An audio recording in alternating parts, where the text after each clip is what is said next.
whiplash-inducing power. It's tail time! Precise traction, excellent suspension. Shields up, Captain. Advanced digital sound. 4 on the floor, baby.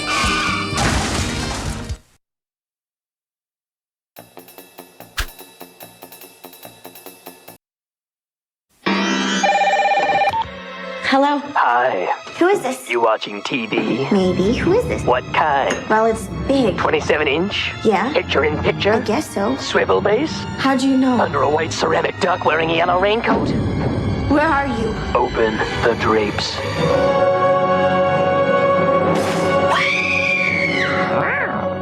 One TV-obsessed gecko, revolutionary 3D graphics, free-roaming gameplay. It's Gex Enter the Gecko. Yeah, it's tail time.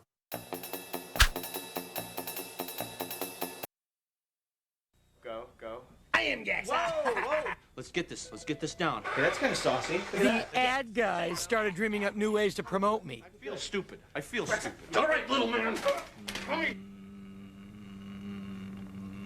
It'll work when it's a big blimp. I told them, play the game. It's the only way to really see my new moves, the new vehicles, the razor-sharp wit of Gex 3, Deep Cover Gecko. Then they had a real brainstorm. Beautiful.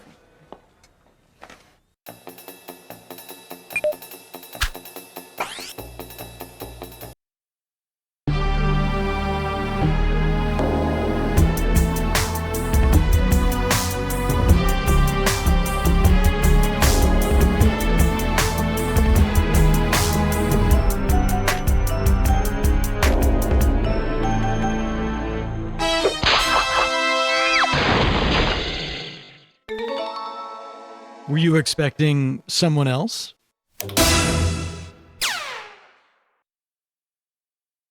Kept you waiting, huh?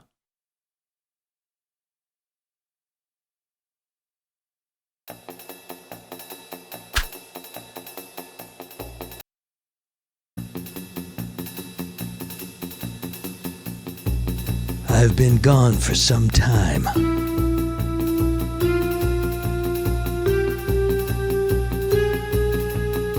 My name has echoed through the shadows.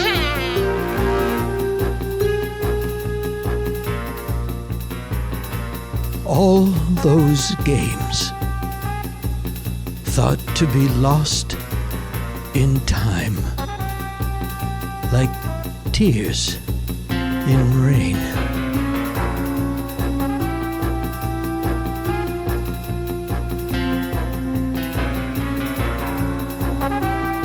People keep asking if I'm back. Yeah, I'm thinking I'm back. Go to LRG for some GEX, baby.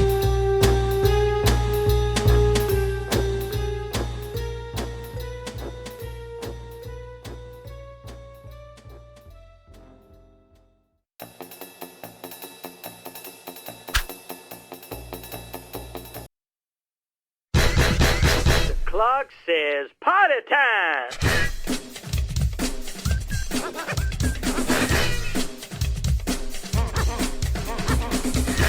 Sweet, like candy.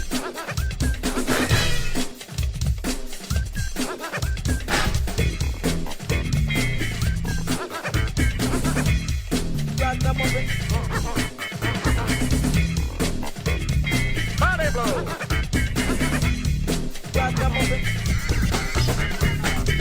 Tail time! It's tail time. It's tail time.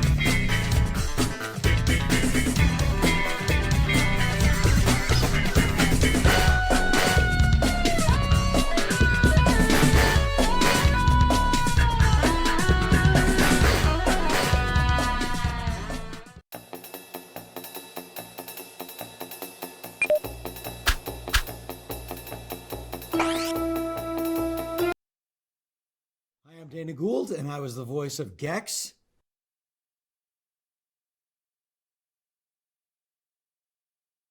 Sort of a job hire. It was, this is back in the mid '90s, and I was a young comedian, and I was pretty hot in the business.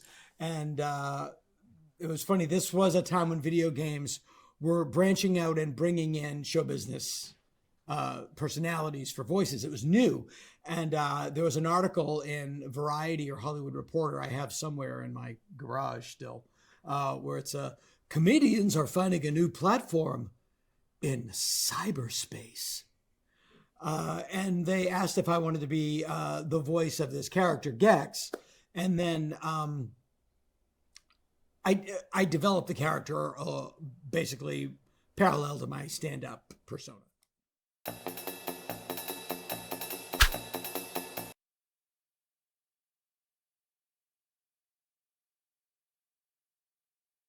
Yeah, it was a new stage in video games, and I was not a gamer at the time. I was too busy doing stand-up to...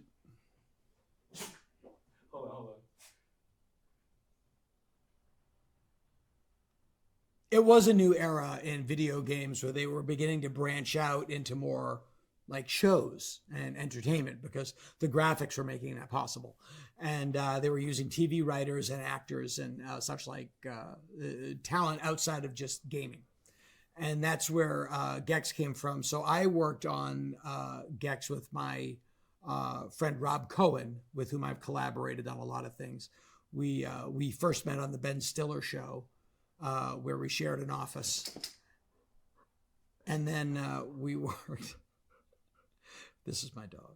And then we worked together on, we had a series on MTV called Super Adventure Team, which is basically, if you saw the film Team America, it was just like that, only it came out before Team America. And then Team America came out and it was alarmingly like our show. But we worked together on Gex for all three games. And it was through us working together that his personality sort of developed. So really, Gex's personality is pretty much a combination of my personality and Rob. Right,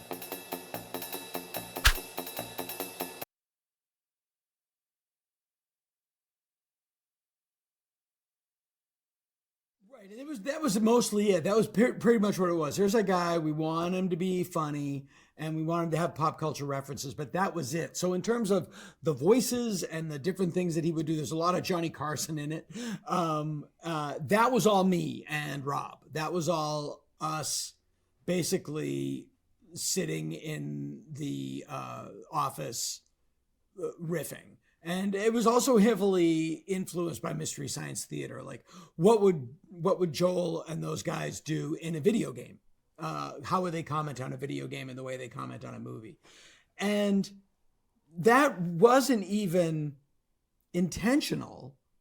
That was just our world at the time. Those were our friends.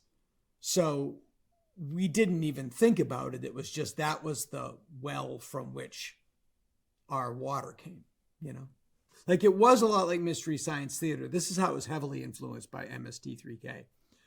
Is, I'm not going to spoon feed you everything. If you don't get this joke, that's fine. There's another one coming. As Joel says, Joel Hodgson says, not everybody will get it, but the right people will get it.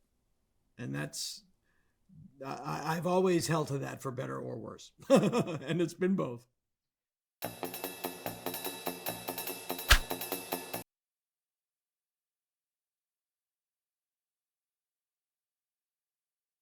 Crystal Dynamics was the first company that created Gex, that had the idea for the character and created the game.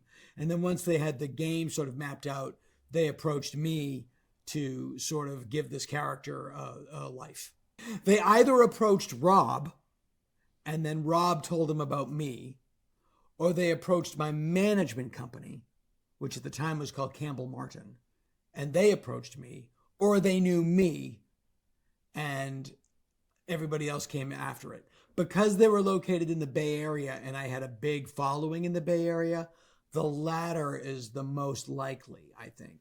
They were in Silicon Valley, and I've always had a big following in San Francisco. I used to live up there. I was on the radio a lot up there. I have a big following up there. I still do, knock wood.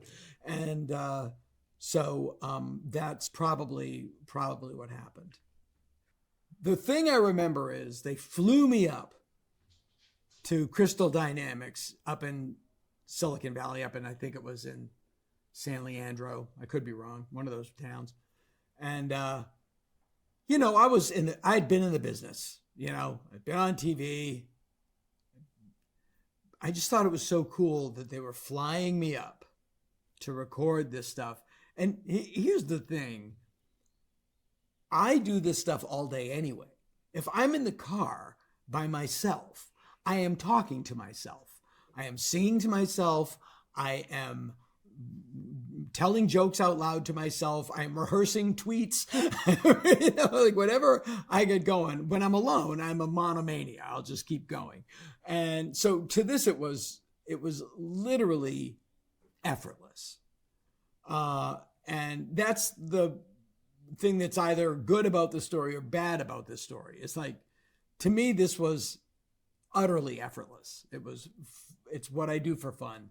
It was a good fit for me in terms of being the talent, quote unquote. So going into the booth, it was just a little more formal, and you did have bumper guards because you had to make it age appropriate, and that was something I tried to be aware of.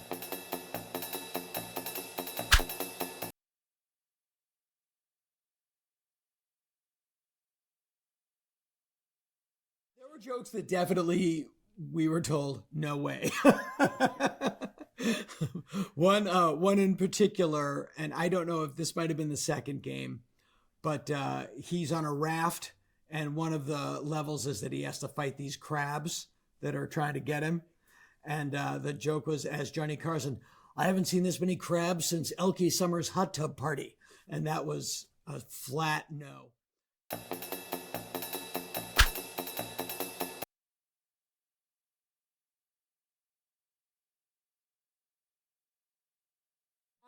I went to both, and that's always the most fun because you don't have to do anything and you're treated like you're someone important. You know you're not really important. And one thing I remember, E3, they had a bug eating contest because he's a lizard, and I think they had people actually do it. That memory stuck. But it was, I think it was because the character was funny and was genuinely funny. I mean, they did a really smart thing that they didn't hire their funny programmer friend, that they got professionals that could really make it funny, because it was funnier than it had to be. And that, I think, is why it was successful. You know, get a pro.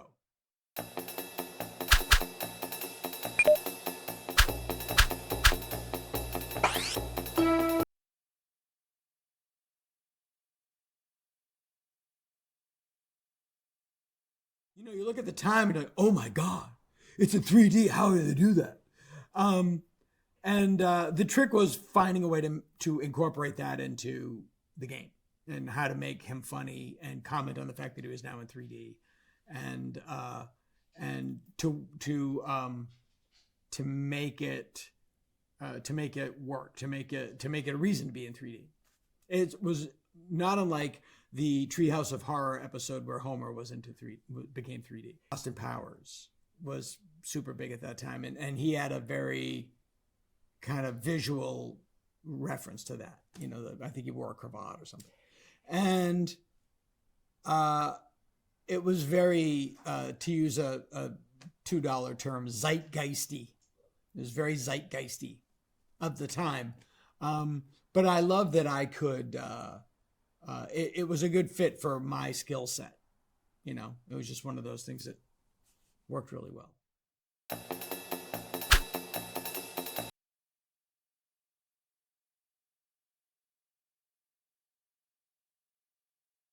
the worst part of writing, is staring at a blank screen. And that's why I was really lucky that I get to work with Rob, because we share a brain in terms of what we think is funny. And it's a lot easier to bat ideas back and forth with somebody than it is to just sit there and if in comedy, you know. So we would just start talking about what we thought was funny, and just start making notes. And the only difference between that and us having lunch is we're making notes. If we were at lunch, we'd be doing the same thing. So in that regard, it was a very organic process. That's what I mean. It was fun. And and we would always, get filthy, just filthy. And to get going, to warm up the car. And then we go back in and either clean it up or chuck it. But there's about 4 hours of really raunchy Gex stuff over the place.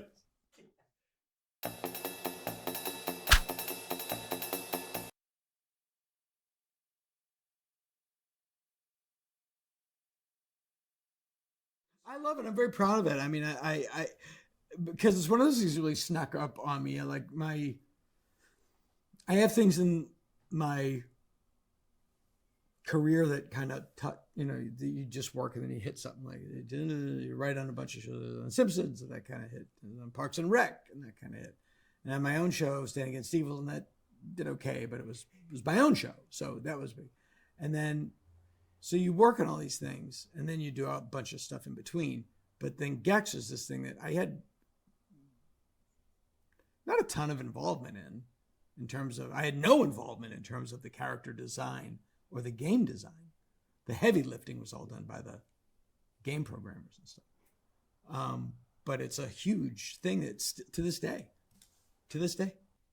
this thing really resonated with people more so than I think I fully understand.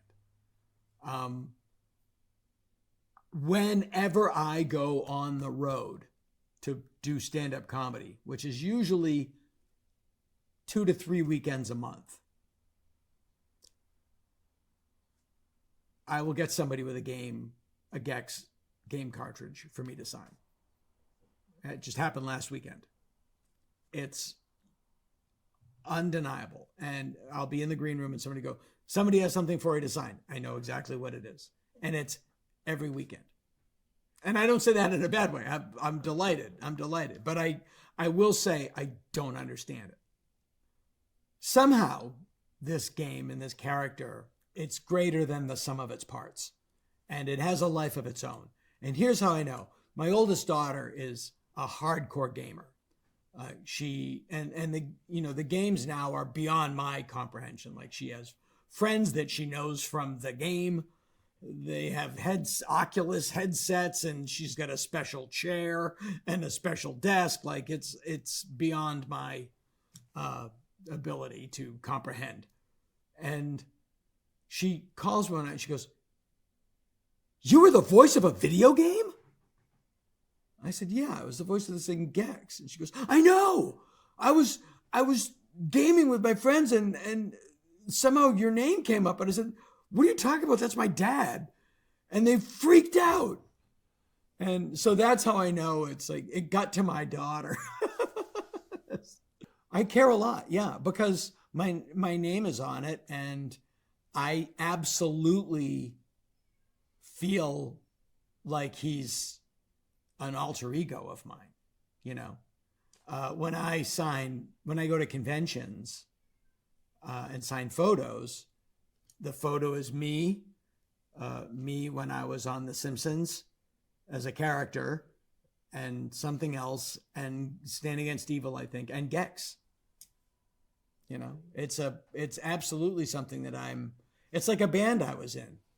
Like, yeah, I'm proud of it,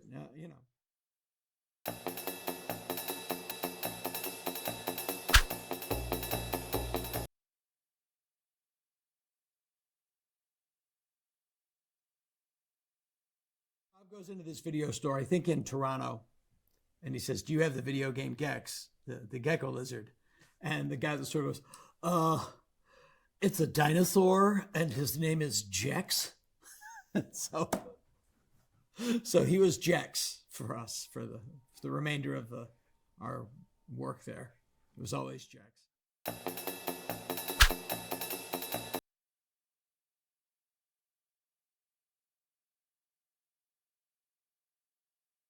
grateful that people love the game and that they love the character. And my assumption is, keep playing it, keep buying it, and more will come. That seems to be, companies like to make money.